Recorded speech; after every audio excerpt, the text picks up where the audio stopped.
everyone, welcome once again to S.H.I.E.L.D. Discussions. I'm Captain Logan. And I'm Dan. This is episode 5 of Agents of S.H.I.E.L.D. This is titled The Girl in the Flower Dress.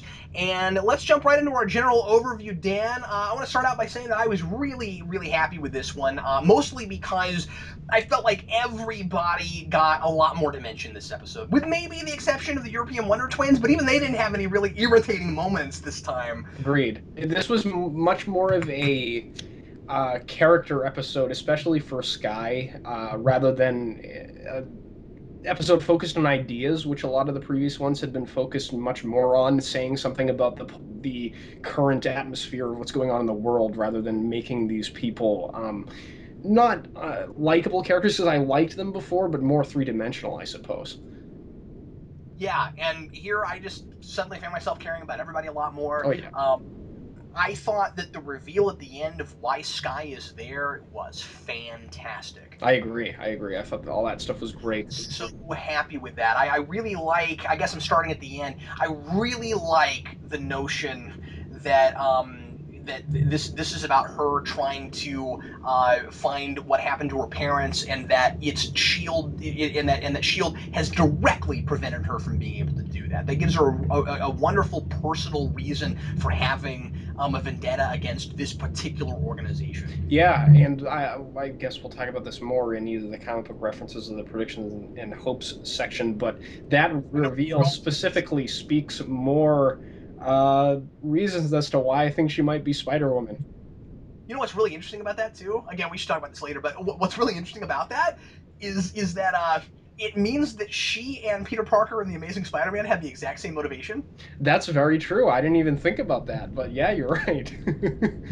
Again, we don't know if this is on purpose or not, but that's kind of fascinating. Yeah. Yeah, I like that there are consequences for all of the actions. I like that she doesn't get off scot-free at the end, and she really shouldn't. No. That was something I questioned a little bit with Melinda May last episode. I wondered why she was able to get away with some of the stuff she did.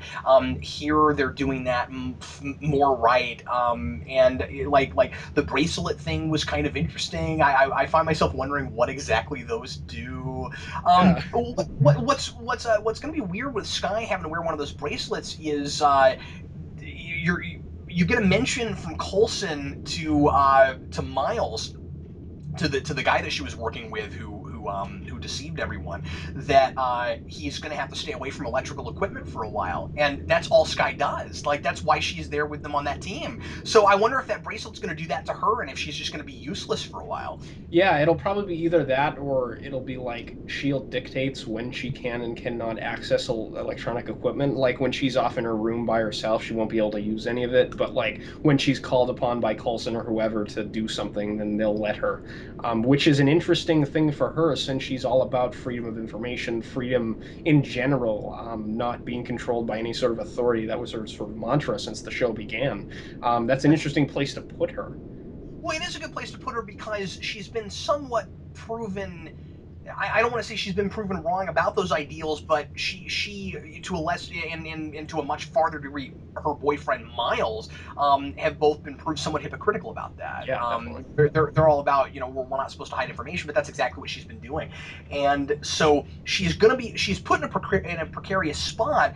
But at the same time, she can't look at Coulson and Shield on the whole and say, "How dare you do this to me?" Because she deceived them, and it almost resulted. Well, in a way, it kind of resulted in the death of a person. Oh yeah. That's something we need to keep in mind, that I just thought of, is that, like, the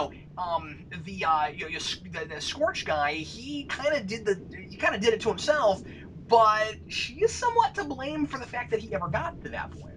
Yeah, exactly. I mean, if she wasn't providing Miles with the Shield information, then he wouldn't have been able to sell the information to the girl in the flower dress and have his powers be messed with and all that sort of thing. So yeah, that is almost on her head. I didn't think about it in that way, but yeah, you're right. So just now, how happy are we that they have already addressed what exactly she was hiding from Shield, and what extent she was still dealing with the rising tide in episode 5. We've jumped leaps and bounds past where I thought we would be by this point already, and I'm so glad about that because I thought things were moving a little too slow. Me too. I thought that was going to be along with the Coulson, revealing whatever he is now, what's going on with him. I thought that was going to be like an end of the season kind of reveal. We'd be questioning her loyalty and motivations of the whole season until, that was eventually revealed. I'm glad that we're getting her to a point where she is almost exclusively loyal to S.H.I.E.L.D. at this point. And if her relationship with them isn't as trusting as it was before on their part, but That's because but now she actually will want to earn that exactly, trust. exactly. It won't be, and I like the flip of that, right? Like Shield had to earn her trust, and they got it, but now she has to earn, theirs back. Yeah, exactly. I love I especially how it love, affected her relationship with Ward. The yes, relationship those two had, especially at the beginning of the episode where they're playing Battleship, and when she tries to get him to go into Coulson's office with her, and he says, "I'm off the clock right now," and he won't go with her in the office. I was like, man, that's cold. Especially where they had gotten to the point where they're ready, playing board games with each other in their off time.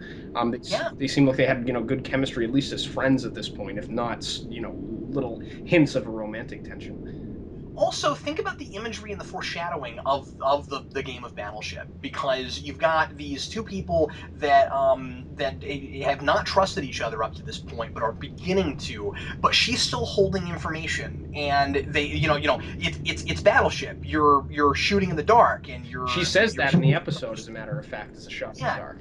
it's a shot in the dark, yeah, but I think it's really telling that like she wins and he doesn't, and it's because she's good at deception. Yeah, exactly. That's a good point. Isn't that neat? Yeah, it is. I don't know. Whatever. This is a very thoughtful episode in that way. I like that. The other thing I want to mention about the rings, the electronic devices that Mhm. they get put on them, is that if this had happened a lot later in the season, I would be afraid that we would have a really long status quo of her being kind of their prisoner for a long time. And I feel like we're getting a good sense of what the pacing of the show is going to be now. Someone left a message or sent me a message or left a comment. I forget which, and I'm sorry I don't remember who it was. I should have looked this up, but I didn't know I was going to make this point till just now.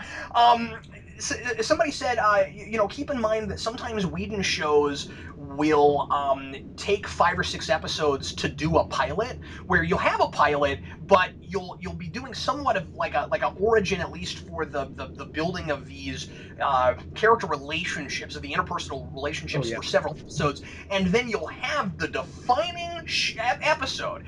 Dollhouse definitely had this. You'll have the defining episode that really gives you the sense of fully what the tone of this show is going to be. And I feel like we just had it. I think this is that show. I think so too. I loved all of the character development for Skye, and I think we had thought that Coulson. I mean, he's still a leading man of the show in that he's the one, dictating all the missions and all that sort of thing. But I feel like Skye moving forward is going to be the main character of the show.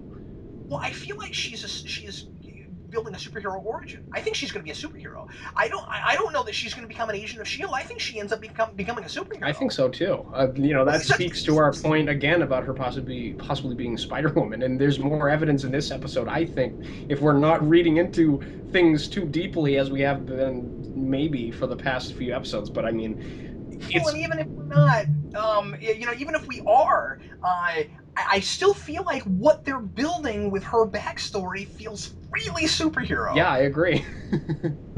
So even if she's not Spider Woman, I'd like to see her put on a costume at some point. And again, remember that in the very first episode, she was all gung ho about trying to get Mike to put a costume on.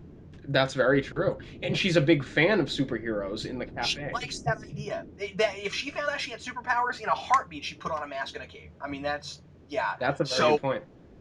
yeah. Anyway, I'm digging her more and more all the time, and I really hope that as time goes on, and she comes more and more into her own as she has been, that more fans will start to appreciate her. Because I think a lot of people have found her to be a really annoying character, and I can see where they're coming from with that. But I really felt like it was because we didn't know enough about her, and now that we know more about why she's doing what she's doing, I think people might turn around on her. I think so too, and I loved the way the actress. I mean, this is. I'll talk more about this when we get to the best moment part, but I love the way she played the final scene in the episode with Coulson. I thought she was she acted the crap out of that scene. I thought she was fantastic. Both of them tore it up, and that shows us what the acting caliber is for some of these people in the Oh show. yeah, definitely. Say some of them because I'm still not sure of a couple, and Yeah, y'all know what I'm talking about. But yeah. the rest of them, I mean, I've had reservations even about Ward, and I felt like he Oh, came I up to agree. Yeah. in this too. And I'm gonna say it, I'm liking Melinda May a lot more now than I was before. Oh, I definitely. After we got that character episode, I mean, not that it was all about her, but last episode, especially where we got to see a little bit more of what her personality is and like how she views the world, her ethics, that kind of thing. I just find myself a little bit more invested in her because I know who she is, other than generic, stoic secret agent kind of lady, which is sort of an archetype for this kind of thing. But I, Well, and it was nice to see her lighten up a little bit. She cracks a smile in a couple places, and it's very warranted when she Oh does. yeah, definitely. Especially when she like proposes Coulson to go and spar or something to that degree. Train with each other like the old times when she was talking about that kind of stuff. I like that sort of little background that she has with him. I'm really liking the range of guest stars we're getting this show, Oh yeah, and I guess what I mean is the range of guest bad guys we're getting, because in the first episode with Mike, I feel like we have kind of the mirror of Mike in this episode with Scorch. In the first episode, you had a guy who you really felt bad for, and he was he was put in a bad place, and he had reasons for doing things he was doing, and when he went too over the edge, it was because he was affected by the extremist concoction and all yes, that. This guy really two dimensional, but in a way that's on purpose. I think that's interesting. I mean, like he is a classic tool. He's called that yeah. even. Coulson calls There's a him that. character That's that sort of the calls point of his character. him a tool. He is a classic C-list Marvel supervillain. Yeah, and we'll talk about this more when I get to the comic book references thing, but I think he is supposed to be Sunfire from the X-Men comics, but they couldn't use his name because that's totally Sunfire's mantra. Nobody likes that guy, and he has pyrokinetic powers. And there's more references I think made throughout the episode, but I'll talk about that more as we go And I along. guess I don't mean that there's nothing to him at all, but you have that, and I think this is a key moment in the episode when Coulson and he is compared to Skye, when Coulson says that people like that can be saved, can be helped, but only if you get to them early enough. Yes. And Skye, nobody could get to him early enough, or more to the point, actually, the wrong people get to him and Yeah, exactly. change how he's thinking and manipulate him into being, because um it's not that he has no principles, it's just that he is a pretty selfish kind of person. He just wants fame. He's just the typical I have a gift and it doesn't matter that I didn't work to get it. I just want everybody to get to see it because I ought to be able to live off my laurels with that because that's the gift I Yeah, he have. It doesn't believes matter he's what I don't. privileged.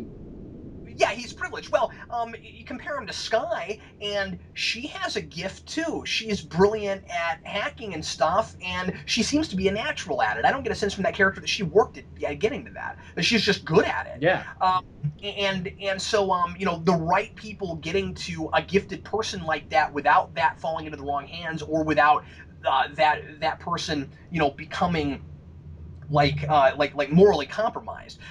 Keep in mind that at the beginning of the episode, he uses his powers in a crowd, but he's not dangerous with it. He knows how to keep it far enough back so that he can throw a fireball but not hurt anybody. Right. He's not only is he not interested in not hurting people, but he knows how not to. This guy could have been a superhero, and Yeah. ultimately he got the corrupted by that power, and he turns into kind of a more super two-dimensional kind of person. So when Coulson calls him a tool, I'm like, God, he is a classic, like almost like Sinister Six type villain.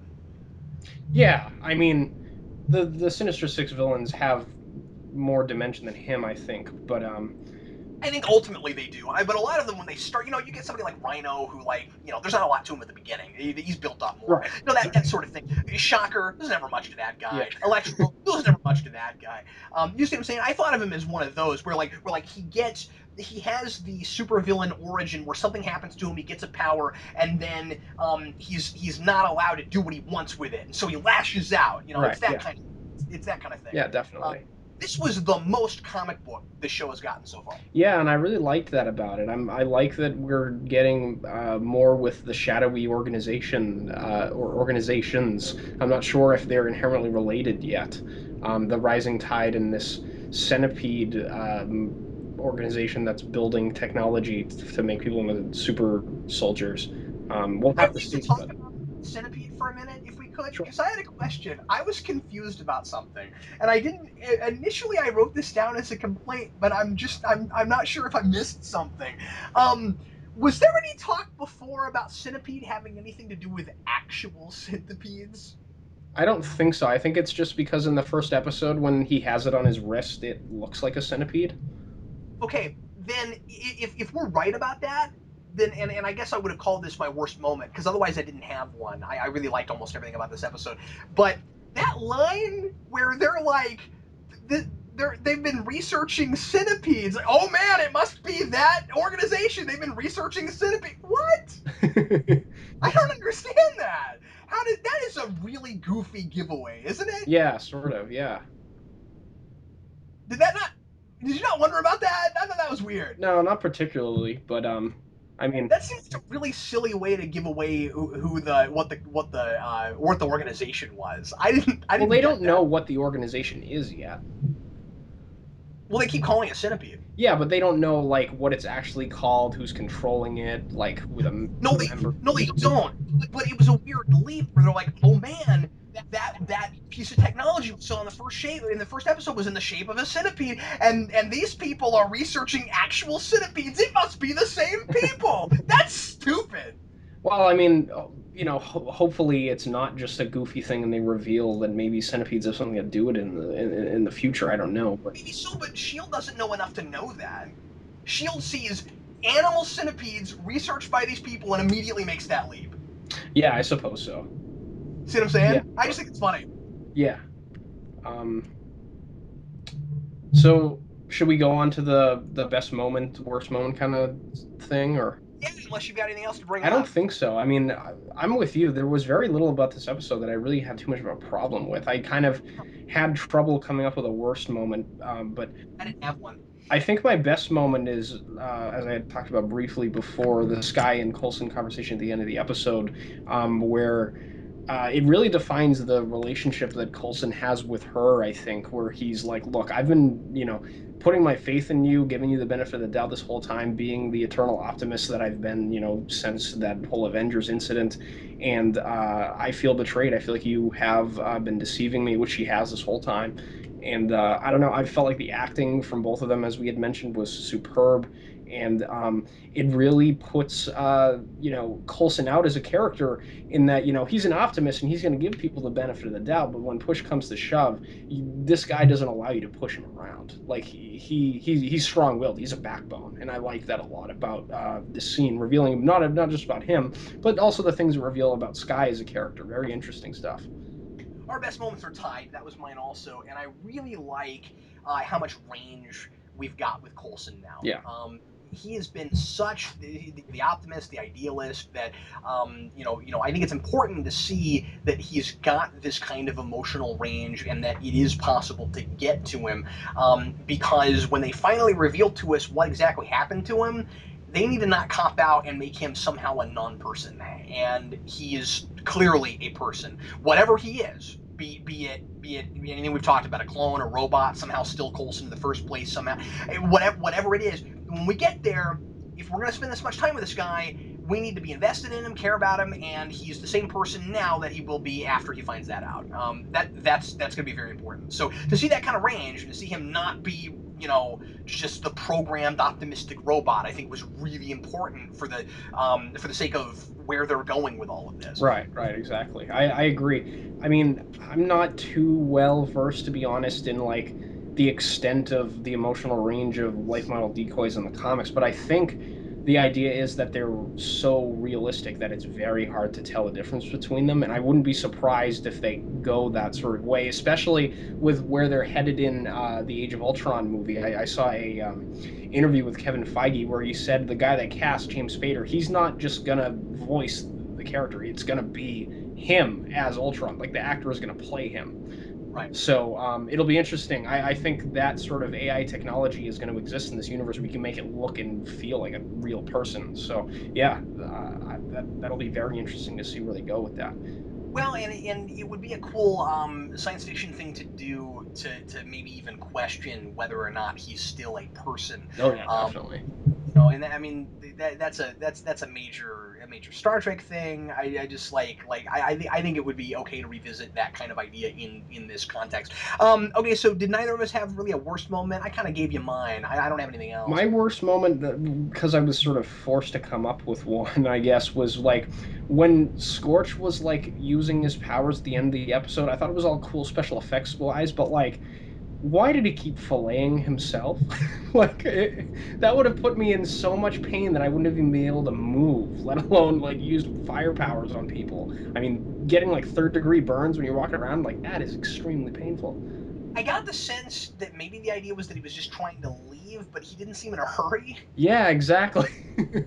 If he was trying to rush out, I could totally see him sacrificing some of his skin so that he could get the heck out of there. But it seemed more like he's just, I'm powerful and I'm going to prove it. And I'm like, find your platelets, dude, Yeah. because you need those. By the way, we didn't talk about that, but that was an idea I really liked. That coming up with some kind of of kind of a science reason to make your powers work is a very Marvel thing to do, Oh yeah. even if it's far fetched. The idea that I mean, they never even did that with Human Torch. Like, why is he able to set his hand on fire without his skin burning off? And there was a cool reason here, and I really like that that he's got fire resistant blood platelets. That's good. Oh yeah. And I also think I really like that we don't know where his powers came from. I like that in this universe you can get superpowers from other ways than just like the super soldier thing or someone doing an experiment on you. Well, they did give an explanation in dialogue for why he got the powers. Wait, where? What? There was a mention of him living next to a nuclear plant when it set fire. Yeah, they mentioned that had something to do with it, but like Centipede couldn't say exactly how the reaction happened, what exactly gave it to him. And I'm just saying that I like that in this universe we can get superpowers in other ways. Sure. Yeah. Because I was kind of afraid that it was just going to be okay. It's all genetic experimentation. That's Right. all. That's Yeah. all. Yeah, and I like that it's not that. Um. All right. Well, let's do a little bit of what's the big idea. I feel like we've kind of knocked out a lot of what this episode's about, but throw out a couple, Dan. The big idea I noticed was it's sort of talking about manifestos and belief systems. Some of them exist to take advantage of people, and you have to be careful which one and who you invest your trust in before you throw everything you have into them. Like Skye with this rising tide thing, there's a lot of stuff brought up throughout the episodes, but especially here in how that idealism can, however altruistic it may seem, it can be corrupting, especially, with how, her boyfriend uses it to make money and sell information at the expense of another person's life. And the same thing happens with Scorch here. Someone comes to him and tells him his dreams will come true, so he believes them simply on the fact that they tell him something good that he wants to hear, and he throws everything he has into it. And at the end of the day, they're just trying to take advantage of him. They're not trying to really help him. So that was the thing I really picked up on, and that's a theme that I think is important, especially in today's age where we have access to so many different types of, belief systems and information at our fingertips. Um, it's very easy to get thrown into some sort of belief system that's not altruistic as it may seem. So that's what I really picked up on what they were talking about. Yeah, related to that, I felt like a lot of what was also there was the notion of how far is a person. How far does any given person have to be pushed before they break their ideals? Hmm. I don't think that it's just the idea of maybe your belief system isn't as altruistic as it seems, but maybe it is, but you're not capable of upholding it because there is an incentive. There is something someone could hand you that would be more important to Right. you that you would break it for. And so, like, do you really believe as heavily as you think you do Yeah, in very true. anything? And that guy, Miles, obviously really had that, and I did like his reasoning. Like, he wasn't an entirely unsympathetic character. He said I just don't understand why our ideals have to come at the expense of my being able to eat. Yeah, Um, and not and living in a it's like van. yeah, but you're what he fails to realize, of course, is that he's trading one extreme for another. Yes. Because not only does he sell information when that's the big thing he's against doing. I mean, he completely hypocritical act.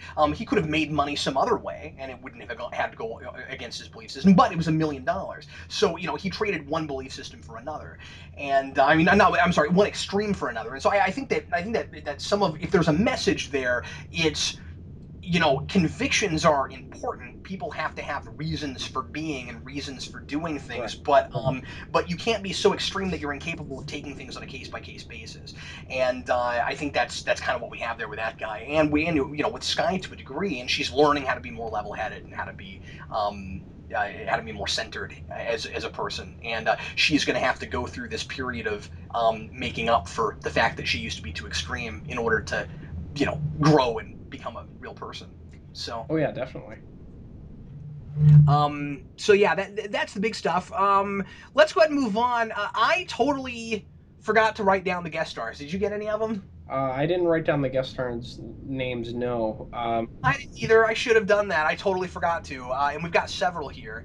So I'll try to mention some of them next time. I didn't recognize anybody. Me either. I thought the guest stars we had were good. The woman who played the girl with the flower dress, I thought she was very good in what she was given to do. The guy who played Scorch, I liked quite a bit for what he was given. I mean, he's just sort of like the selfish guy that gets taken advantage of. But he does it. He plays it well.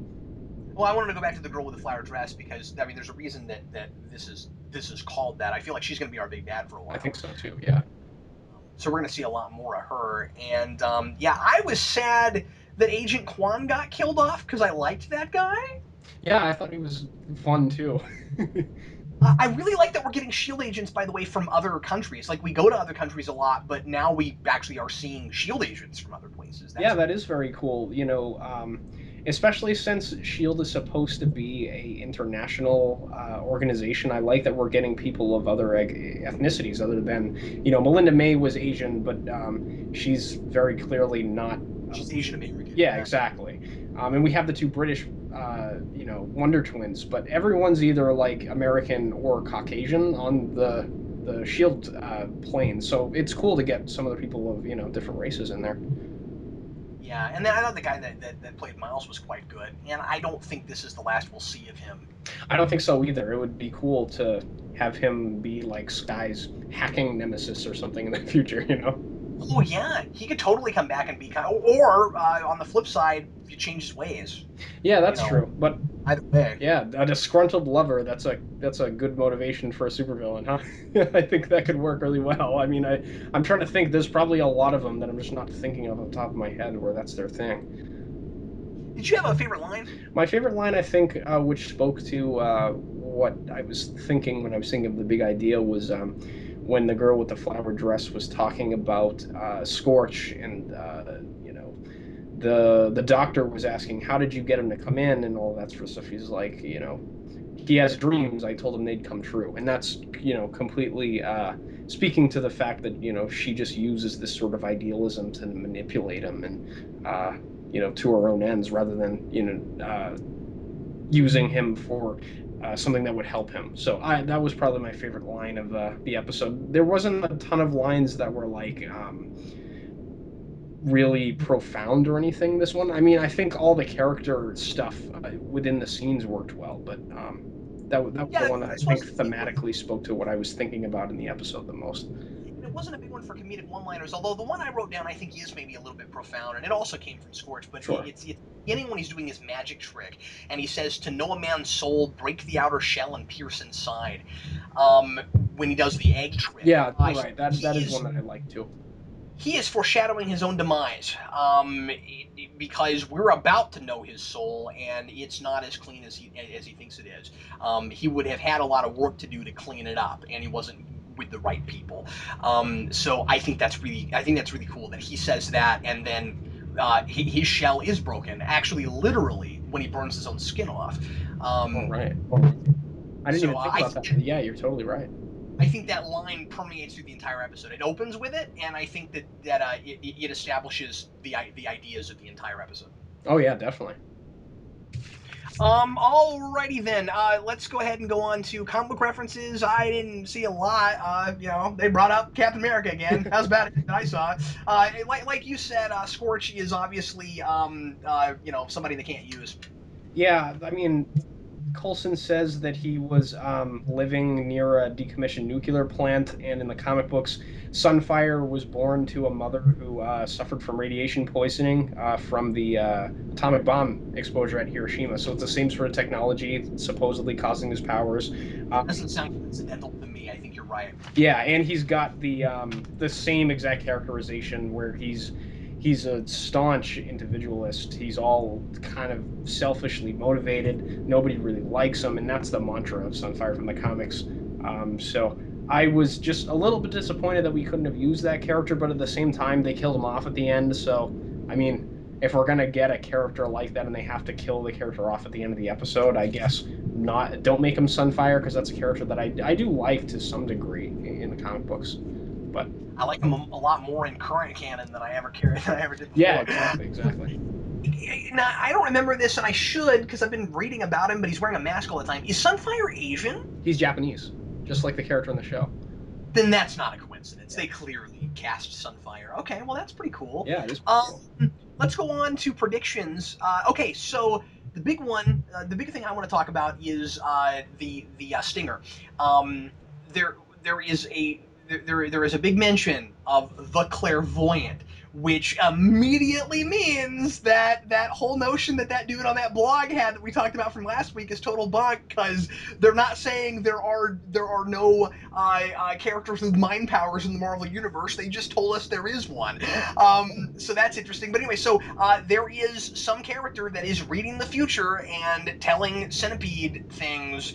That's really interesting. There's also a mention, I don't know what exactly it means, but I want to know what if we ever get our toy soldiers off the shelf means. Do they have evil robots or something? What does this mean? I think it's either robots or I was thinking during that scene maybe she was talking about like mobilizing a movement of people that are sort of under her idealistic influence, possibly, or people that she's given this centipede concoction like the dude in the first episode. Maybe there's a bunch of those people out there in society, and eventually, They're gonna let it loose or something. It sounds like they're amassing an army. Yes, exactly.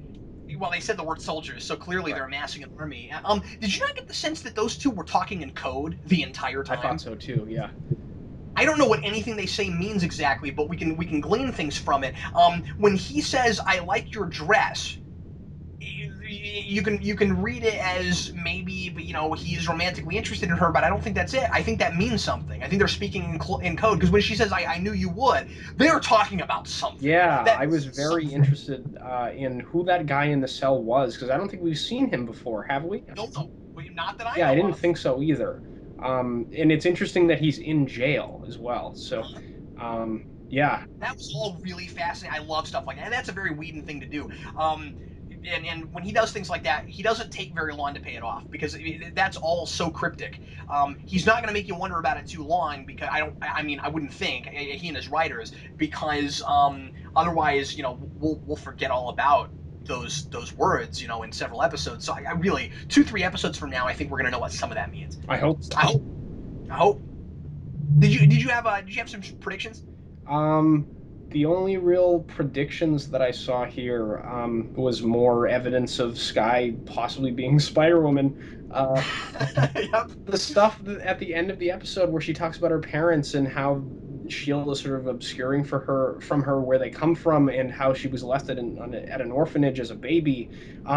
Spider-Woman was left on the doorstep of an orphanage as a child, and her parents were mysterious scientists who worked for a shadowy organization, not S.H.I.E.L.D. specifically, but they had to like flee, and that's why they left her at an orphanage. So it's very similar to Spider-Woman's background, and that hacker dude, as soon as he sees her, I mean, I know they have a background and stuff, but she like looks at him and she's like, "It's very strange that you're looking at me with that, totally enamored look on your face, like 5 seconds into this conversation." Like she doesn't say that specifically, but she's like, "Why are you looking at me like that?" More of the pheromone kind of thing, possibly, but I don't know. But every episode, there's been evidence to that. There's got to be something to it, Yeah, or exactly. but I'm crazy. There's got to be something to that. And just to remind everybody, especially if you haven't heard us talk about this before, remember that from the first episode, we're told that Skye is not her real name, and now we know why. She probably doesn't know her real name. I mean, like, I wish she doesn't know who her parents are. She's trying to find them. So I mean, like, man, if this is not a reveal of a person that Marvel fans have heard of, I'm gonna be real disappointed. Yeah, me too. And I really hope it's Spider-Woman because that would be awesome. That would be awesome. Because And I'm imagine. telling you, she looks like her enough that I could buy it. Yeah, I think so too. I mean, how awesome would it be to defy the expectations of people early on that were naysayers of the show? Like, this isn't important to Avengers and all this stuff. To have Spider-Woman show up here and then eventually be in the movies, I think that'd be awesome. Well, you want to go on to trivia? Yes, definitely. All right. What was your trivia question from last week, and what's the answer, Dan? My trivia question from last week was who was the only supervillain who became director of S.H.I.E.L.D., and of course the answer was Norman Osborn, my favorite supervillain. My question from last time about the last episode was, what color is the dandrotoxin in the Night Night gun? And it was blue. That was the color of that toxin. And now let's go on to our trivia for this week. Dan, what's your comic book related trivia question? My comic book related trivia question for this week is, what was the name of the model helicarrier that was previously hijacked by the Red Skull? Ooh. Wow. That sounds hard. Yeah, they all of the helicarriers, believe it or not, have different names. So, I didn't know that. Well, name a helicarrier. yes. All right. This is another kind of obscure one, although maybe not as silly as the bagel question I asked on Arrow discussions. What brand of shirt is Scorch wearing when he becomes totally homicidal in the final 10 minutes of the episode? I don't remember.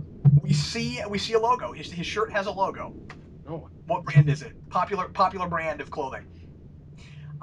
Anyway, so that's my question, and leave your answers if you think you know the answers to our trivia questions. And thanks as always for listening to S.H.I.E.L.D. discussions, and we'll be back with you again next week with the next episode. I'm Captain Logan. And I'm Dan.